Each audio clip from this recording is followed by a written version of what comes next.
gente, tudo bem? Começando então aqui mais um vídeo. Hoje a gente vai falar um pouquinho da Oi.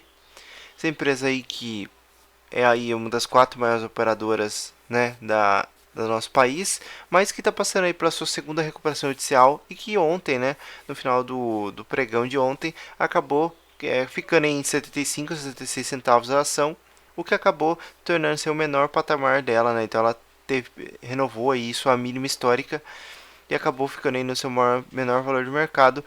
Hoje, né, a Oi vale 525 milhões de reais. Uma empresa aí que já valeu, que já custou, né, muito caro, né, já foi uma empresa aí de bilhão, hoje é uma empresa que está valendo aí 525 milhões. Uma queda aí de 87% nos últimos 12 meses e 25% aí no atual, né. Muito disso vem em relação ao próprio resultado, né? Ela caiu esses 25% a partir do resultado que se apresentou. O resultado veio aí com algumas coisas que não vieram tão, que eu acho que não vieram tão legal na minha opinião, que eu acho que foi talvez os motivos que o mercado não gostou. Claro que a gente tem também, além disso, o plano de recuperação judicial que não sai, né? Na verdade saiu, mas que ainda não vai ser aprovado. Então, provavelmente até o final do ano a gente tem algumas premissas, né? Algumas coisas que devem acontecer com a Oi que podem mudar o jogo, mas que vai deixar a empresa ainda tomando bastante porrada ainda do mercado, né? Ainda assim, o aluguel, né, também cresceu muito, então tem bastante gente operando vendido na Oi aí, né? Mas vamos lá, vamos comentar então aqui um pouco do resultado. Aqui está a demonstração do resultado do exercício. É, vou usar aqui a métrica porque eu acho que fica mais fácil da gente olhar tudo. Então, primeira coisa, vamos falar do resultado, que eu acho que é um primeiro ponto que a gente pode conversar aqui da Oi, né? Que foi o primeiro aqui, a receita da Oi Fibra. Aqui eu vou depois olhar, claro, no geral. Mas o que a gente vê aqui, né? É que existem ainda algumas operações que a Oi meio que quer descartar, né? Então, uma das coisas que eu percebi aqui no release é que eles estão comparando muito o segundo TRI com o segundo TRI de 22 com o de 23. Isso não é uma questão tão legal de se fazer, porque são operações que eram diferentes, né? Então, como você está uma empresa de recuperação judicial, então ela estava numa recuperação judicial pior em 2022. Então é melhor você olhar como que ela está evoluindo trimestre a trimestre. Então quando a gente olha, por exemplo, a fibra, a gente está vendo aqui que as casas passadas aqui, né, a receita subiu 0,1, então ela ficou meio que estagnada. Ela não cresceu muito a fibra. Quando a gente vai olhar lá no release da Oi Fibra, se vocês depois peguem, olhem com mais detalhes, se você quiser investir nela, né, a gente está falando aí de um aumento de 60 mil casas. E são, se eu me lembro, são 4 milhões e 60 mil casas passadas, né? Quando na verdade, acho que, se eu me lembro no guidance que eles tinham passado, eles querem chegar em 4,7 milhões de casas. Então, assim, eles têm que aumentar aí no segundo trimestre. Eles tiveram um aumento de 68, de 110 mil casas. Então eles vão ter que aumentar aí 60, quase 60 mil, 600 mil casas nesses dois trimestres para poder bater esse guidance deles. Então a Oi Fibra não cresceu tanto. Isso é, é uma coisa em linha. A Oi Soluções também não cresceu muito. A linha de TIC dela, né, que é uma linha aquela de segurança, de hardware, de TI dela, cresceu bastante. Então é um ponto positivo dentro da Oi Soluções. Aí talvez foi até o que segurou um pouco mais o resultado. Legado é a telefonia fixa e algumas outras coisas que ela tem. Isso tem muito a ver com a concessão que ela está pleiteando para não para ser quebrada, né, para que ela não precise cumprir até 2025, o que pode trazer um ponto positivo para a Oi, né? Então esse legado aqui ele está caindo 19% em relação ao trimestre passado, né? Essa questão do legado, isso tem que cair então ao decorrer do tempo. Isso aqui tem que crescer, isso aqui tem que diminuir. Subsidiárias, ela tem algumas subsidiárias de telemarketing, de outras operadoras que ela tem participação fora do país, que também deu uma caída aí, mas isso são operações que ela deve descontinuar também. Quando a gente fala aqui de operações para venda, também caiu um pouco, óbvio, como ela tá vendendo a sua a Oi satélite, né, que a gente chama, ela com certeza vai estar fazendo essa descontinuidade aí, né, da venda, né? Isso aí é um valor que ela é uma venda que foi uma venda, né, que ela tem da para Sky da Oi de satélite, né, dos clientes e da operação que ela está vendendo, mas isso não foi falado mais pela Oi, a gente não sabe como é que tá, mas existe sim uma venda da Oi de satélite para Sky, né, para que ela possa ser vendida aí também. As operações internacionais também tiveram uma queda de 36%, mas foi algo pouco relevante. Quando a gente olha a receita no geral, menos 3,2. Quando a gente olha aqui do custo de operação, teve um pequeno aumento. Quando a gente olha na versão Brasil, até deu uma queda pequena. Bastante coisa aí da operação internacional que opera. Quando a gente pega aqui o EBITDA de rotina, né, tem uma queda de 43%. Quando a gente coloca aqui o EBITDA normal, a gente viu uma queda de 80%, o que já começa a perceber que o negócio está começando a ficar meio complicado aqui, né? Quando você olha aqui o resultado financeiro, ele teve uma queda de 50%. Isso daqui, quando a gente vai olhar no resultado, tem muito mais a ver com a questão do ganho cambial, né? Isso aqui, se não tivesse tido o ganho cambial do dólar ter diminuído, provavelmente ele estaria em linha disso daqui e esse resultado teria sido aí basicamente mais um, provavelmente teria sido um prejuízo até maior que esse daqui. Talvez esse foi o motivo do pessoal bater tanto com esse resultado negativo, né? É uma empresa de recuperação, mas é uma empresa que tem aí muitos grandes problemas com isso, né? Então, é uma empresa que está tentando se recuperar, mas claro que alguns gatilhos que a gente tem que ver. Então, o resultado foi ruim. Então, é o primeiro ponto que a gente tem que olhar aqui, que foi o motivo da queda. O resultado não foi um resultado muito bom. Não teve um crescimento tão expressivo da fibra. Isso é complicado. É claro que existem alguns outros fatores, né, que sempre ocorrem. Claro que a gente tem que entender que a Oi ela se desfez da Oi Imóvel, então muita gente às vezes talvez contratava a Oi Imóvel e acabava contratando a fibra. Então isso também. E a Oi também tem um perfil diferente, né, que é a questão dela ser uma empresa, uma grande provedora de internet, né. Claro que tem a questão também da Vital, todas essas questões que ela tem aí também que ela tem ativos muito fortes que tem, né? Então, também é complicado quando você vê também aí algumas coisas. Quando a gente vê aqui o caixa, a gente vê um aumento do caixa. Quando a gente vai olhar aqui, eles colocam, o caixa subiu tanto, XYZ, né? Subiu 41%. Mas quando a gente vai ver, ó, a maioria aqui é uma operação de giro e quando a gente vai ver também aqui foi a questão do DIP, né? Que é o financiamento que ela fez em relação ao contrato, né, que ela fez na recuperação judicial. Ela pediu para os credores emprestarem dinheiro para ela, então os credores emprestam dinheiro para ela e garantem que esse pagamento vai ser mais prioridade do que os atuais, né, que é um processo basicamente que isso daqui, né, que a gente pode ver aqui na proposta. Eu vou pegar aqui a dívida aqui em cima para poder falar desse segundo ponto, que é a dívida da Oi, né? A dívida da Oi, quando você olha lá no resultado, eles falam 21 milhões, né? Teve um pequeno aumento, então óbvio que ela tá consumindo um caixa aí que não é legal, né? Mas ela é uma empresa que está tentando se reestruturar, então é bem comum deles tentarem queimar um pouco mais de caixa. Então já é o segundo tri que eu estou vendo esse ano que eles estão queimando caixa. Mas é uma empresa que já vem com prejuízos aí bem acumulados, então essa dívida ela foi se acumulando ao decorrer dos anos, né? Quando a gente olha ali de 2014 até 2014 até hoje, a gente vê que a empresa tem uma série de prejuízos, então, prejuízos anualizados ali que fazem com que ela precise acumular uma dívida. Então aqui a gente com bancos locais, ela tem 11 bi de dívida, com as CCAs 8 bi de dívida, bônus qualificados 8 bi aqui de dívida, quase 9 bi. Facility não qualificado tem 552 bi, oferta geral 5.18 bi, então aqui eu acho que é debêntures, DIP, que é esse financiamento que eles fazem dentro da recuperação judicial, mais 1 bi, bond, mais 44 bi e outros aqui 40 negativo aí, totalizando 35 bi. Por que eu estou falando de 35 bi, não dos 21 que eles colocaram lá junto com a dívida líquida?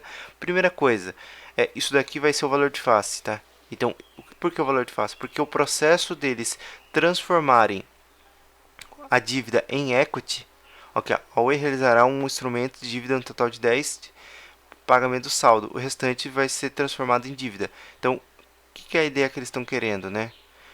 É pegar esses 36 bi quase que eles têm aqui, né? E pegar 15 bi disso e transformar em equity, fazendo uma diluição os atuais acionistas teriam uma diluição de até 80%. Então, 15 bi seria transformado em dívida, os outros 10 seria criada uma outra dívida com vencimento lá para 2030, 2031, 2033. Só que em duas partes. Para o fornecedor que oferecer um DIP, né, que seria oferecer esse novo empréstimo, que esse DIP que ela está falando, esses credores vão receber um pouco antes e vão ter uma diluição um pouco menor da sua dívida. Para quem não tiver, vai ter uma diluição maior, né? Então é bem complexa essa parte aí. Então, esse 35 bi pode se transformar após esse fechamento dessa recuperação judicial em algo em torno ali de 19 bi ali de dívida. Uma dívida um pouco absurda, mas se você talvez depois trazer um valor presente, pode ser que dê uma redução. Tá? Mas a gente vai ter aí uma base muito maior, então provavelmente a Oi deve aí lançar em torno de mais de umas... Provavelmente hoje são 666 mil milhões de ações. A Oi até outro dia tinha 6 bi de ação, né, o que ela acabou fazendo um agrupamento, talvez ela vá precisar fazer um segundo agrupamento aqui, né? Então eles devem emitir aí em torno de umas 500 mil ações para passar dessas aqui, ó. Quando você olha aqui os 644 mil ações ON, provavelmente eles devem emitir aí mais umas 544 por aí para dar para os atuais credores, né, como equity aí. Muito isso está acontecendo bastante. E é bastante importante quando a gente olha isso. Então a dívida da Oi é uma coisa bastante importante da gente olhar. Como que isso vai se estruturar é um ponto positivo, porque muitos credores vão acabar se tornando, é óbvio que a gente deve ter um rally, principalmente se não tiver um lock-up dessas ações, então tiver uma trava de venda dessas ações, então seria muito interessante a gente olhar isso, né, também. Em questão, né, é bastante importante a gente olhar essa questão da dívida, como que ela vai ser estruturada, como que ela vai acontecer, porque se houver não tiver essa trava, provavelmente os credores vão acabar tentando fazer essa ação subir artificialmente para tentar vender o máximo possível na alta essas ações, né? Isso aconteceu no passado, então a gente teve grandes rallies da Oi para tentar e acabou que muitos credores acabaram conseguindo sair com a alta da Oi, né? Então a Oi chegou a bater 2,50, que seria hoje basicamente R$ 25, né? Porque a ação agrupou de 1 para 10, então ela chegou a valer R$ 25, né? Pra você ver como que a cotação de hoje está uma cotação bem baixa, se você for olhar. Mas isso a gente vai ter que ver bastante dessa questão do lockup.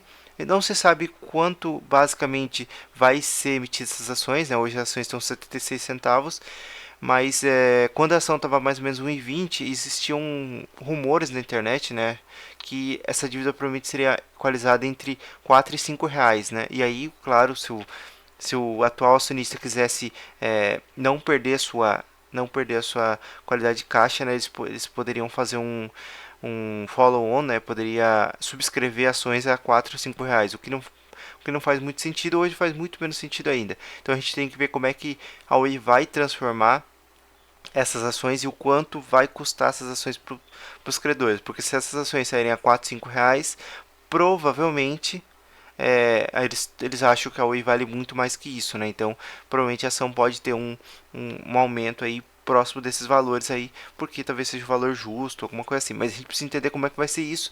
Era um outro momento quando isso foi lançado lá em abril. Hoje a ação caiu mais 25. Então vamos ver se isso não vai ser reajustado. E vamos descobrir também qual vai ser esse valor.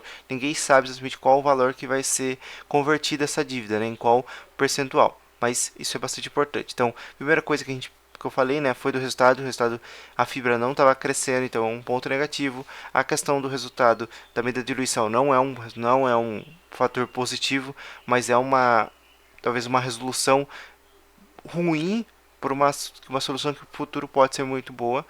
É óbvio que o aumento das ações da Oi traz mais volatilidade, então eu acho que a Oi ela deveria fazer um agrupamento tanto pré quanto pós, então talvez hoje se ela fizesse mais um agrupamento de 1 para 10 não faria muito sentido, acho que seria melhor fazer que nem o IBRI, trazer a ação para algum patamar próximo ali dos R$ 20, agrupando talvez 1 para 30, tentando colocar a ação ali basicamente nos 28, tirando um pouco de liquidez para tentar deixar na Oi apenas quem para tentar tirar esse movimento um pouco especulativo da ação muito baixa. Mas a gente vai ver isso no futuro, até porque a ação da Oi acho que já faz uns 4, 5 dias que ela está a menos de R$ 1 e pela B3 só pode ser negociado 30 pregões seguidos. Então a Oi vai ter que resolver isso no curto prazo, se ela vai agrupar ou não as suas ações, tá? Então isso é uma coisa que acontece. Bom, eu estou aqui no laudo, na página 41 do laudo de recuperação judicial, para falar sobre o terceiro ponto, que é o bendito da concessão, né? O fim da concessão. Então a Oi, a Vivo e a Claro estão pleiteando lá na Anatel a questão do fim da concessão. Eles têm uma concessão de telefonia móvel, telefonia fixa, né, de 25 anos, que se encerra no dia 31 de dezembro de 2025, que a Oi está pleiteando, dizendo que isso aí, né, só gera custo para ela, ela foi lesada, né, mais ou menos desse jeito, todas as operadoras, que essa concessão ela hoje está trazendo muito mais prejuízo para as operadoras do que lucratividade. Óbvio que isso também tem a ver com manutenção de orelhão, várias pequenas cidades que elas são obrigadas a atender, que talvez sem essa concessão não seria atendidas, então o governo talvez vai ter que usar a Telebrás para poder utilizar. Então a gente, claro que isso também tem muito mais movimento político também envolvido, mas a Anatel eles estão analisando, pode ser que até o final do ano a gente tenha a resolução, né, tanto da dívida da Oi, a Oi tem uma dívida acho que de 7,3 bi, 7,9 bi, acho que com a Anatel, que poderia ser resolvida, então é uma dívida a menos que a Oi poderia ter, né? Isso é bastante interessante. Por que eu peguei o laudo aqui? Porque se você reparar, né, a Oi ela tem uma expectativa de 2026 ter lucro, né? Que vocês Lagida, eles usam Lagida, mas é mais ou menos o EBITDA que a gente pode falar aqui, né? Então eles têm uma operação que a partir de 2026 ela seria lucrativa. O que tem em 2026? O fim da concessão. Então pode ser que a concessão, o fim dessa concessão seja um ponto de virada da Oi, onde ela consiga já se tornar lucrativa caso a concessão acabe antes dessa operação. Então, 2024 ela tem um prejuízo aí, né, um EBITDA de 368 milhões. Então ela já conseguiria resolver grande parte da operação. Então, talvez o fim da concessão pode ser um ponto de virada dela já conseguir, entre aspas, virar esse projeto, né? Já conseguir tornar o EBITDA positivo. Óbvio que o resultado financeiro deve acabar um pouco com o resultado final, mas ela já vai ser uma empresa operacionalmente positiva. Isso seria interessante, esse fim dessa concessão. Caso não, provavelmente ela vai ter que sangrar mais um pouquinho até 2026. Lá no call eles falaram que esse empréstimo DIP que eles contrataram, né, é capaz da Oi sobreviver, consegue caixa para sobreviver à atualização do plano, né?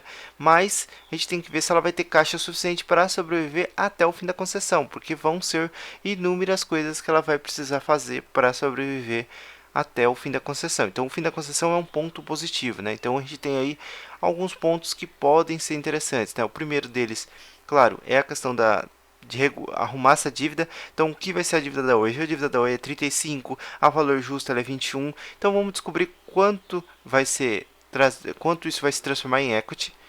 Acho que é bastante importante. Então, é um ponto que a gente precisa acompanhar, que isso deve sair até o final do ano. Talvez no primeiro TRI de 2024, mas eu acho que seria bom sair já esse ano. 2023 tem que ser uma questão para a Oi onde ela vai limpar balanço. Ela não pode deixar para 2024 coisas pendentes. Então eu acho que eles têm que conversar bastante para que a recuperação judicial homologue, então fique tudo bem. Eles consigam resolver isso, a questão dessa transformação de equity, eu acho que é bastante importante. Segundo, é o fim dessa concessão e dessas dívidas com a Anatel, que é bastante importante deles resolverem. Se sair até o final do ano, talvez 2024 já seja um ano bastante interessante para a Oi. Segundo, essa questão da fibra. Eles precisam crescer essa fibra e a Oi Soluções e a Oi Fibra precisam crescer bem, senão ela vai ser obrigada a fazer uma outra operação aí. Mas são algumas ideias que eu acho que seria interessante. E o terceiro ponto aqui que a gente precisa acompanhar é a questão de alguns caixas que podem entrar na Oi que pode ajudar ela a sobreviver mais um pouco. Primeiro, após o fim do resultado, né, em julho, ela recebeu aí o dinheiro das torres que ela vendeu para NQ, acho que é para NQ, que chama as torres para para Highline, então ela vendeu. Tem a questão desse fechamento da Oi DTH, né, que é a Oi Satélite para a Sky, também que seria interessante. O fim da arbitragem da Oi Móvel, né, que ela está movendo, acho que é 1.5, acho que acredito que seja. Que a Vivo, a Claro e a TIM estão brigando aí porque a base não foi tão completa, mas provavelmente a Oi deve aceitar algum valor menor e aí também encerrar essa arbitragem que seria importante. E claro, a gente saber como é que a Oi vai trabalhar com a própria Vital, né? Já, segundo o laudo econômico aqui, eles têm uma ideia aqui de vender a participação final, né, da Vital em 14,6, né? Então, não sei se vai ter mais alguns ganhos de capital aí, né? Alguns ganhos de capital da Oi com a venda da Vital. Então, óbvio que também ela não pode vender a Vital por causa da concessão. Então, o fim da concessão também permite que ela possa vender aí a operação, o que é uma coisa bastante relativa, né, se a gente for ver, é uma coisa que talvez não faça tanto sentido. E aqui também eles falam da venda da Client Co, que seria a Oi Fibra. A Oi chegou em algum momento, antes dessa recuperação judicial, né, a propor uma diluição, né, então, de abrir o capital da Oi Fibra para poder, pegando assim os ativos, os melhores ativos que ela tem, né, deixando essa dívida toda junto a Oi Holding, assim, né, no geral, e tentar abrir para deixar uma empresa lucrativa, que seria a Oi Fibra. E dar parte desse capital para os acionistas, 80% ficaria com a base atual, né, então 80% seria da própria Oi Holding e 20% ficaria transformado em dívida, né, o que traria um baita de um valuation para a Oi Fibra, mas ela acabou mudando e oferecendo a Oi Hold, né, que seria essa Oi BR3 aí. Então a gente tem aí várias coisas que podem acontecer. Óbvio que isso também pode mudar bastante o que a Oi vai ser, né? Então a Oi, pelo jeito, já abriu aqui e ainda continua em 76 centavos, então não teve muito o que mudar. Óbvio que uma liquidez aí gigantesca, então talvez tirar essa liquidez seria bastante importante para a Oi para tentar tirar essa volatilidade que tem nas ações. A empresa aí já vem com vários prejuízos, é uma empresa aí, como eu disse, né, 525 milhões, float muito alto e um número grande de papéis aí, né, quase 660 mil ações. Vamos ver aqui. Bom, algumas coisas que eu também acho que só para a gente terminar aqui, para o vídeo já não ficar mais grande do que ele já está, né, é que a empresa provavelmente vai ter que fazer um agrupamento, um novo agrupamento, eu acho que é bastante importante. Uma outra coisa que eu acho que seria interessante é meio que unificar as ações. Então a gente tem a OIBR4 e que hoje está com valor, deixa eu até ver quanto ela está valendo aqui, 2,13. Então tipo, ela tem um valor um pouco diferente, talvez tentar unificar tudo numa base só. E quem sabe talvez tentar fazer vários CNPJs, né, tentando abrir, tentando desfazer daquilo que não precisa, né? Ela tem empresa de call center, operação em outros países, até ela vendeu a do Timor-Leste esses dias aí atrás, né? Até ela tá para receber uma grana, olha lá, caiu mais ainda, tá caindo 7,3 agora. Então a gente está vendo que a ação ela tá caindo e não tem quem consiga. Então se o pessoal não conseguir transformar ela numa empresa lucrativa, óbvio que vai acontecer algumas coisas a mais, tá, gente? Mas eu espero que vocês tenham gostado do vídeo. Se vocês gostaram, deixe aí nos comentários a sua opinião sobre a Oi, se você investe ou não, tá? Quiser tirar alguma dúvida ou quiser que eu fale de alguma outra ação, também fique à vontade. Espero que vocês tenham gostado e até nosso próximo vídeo.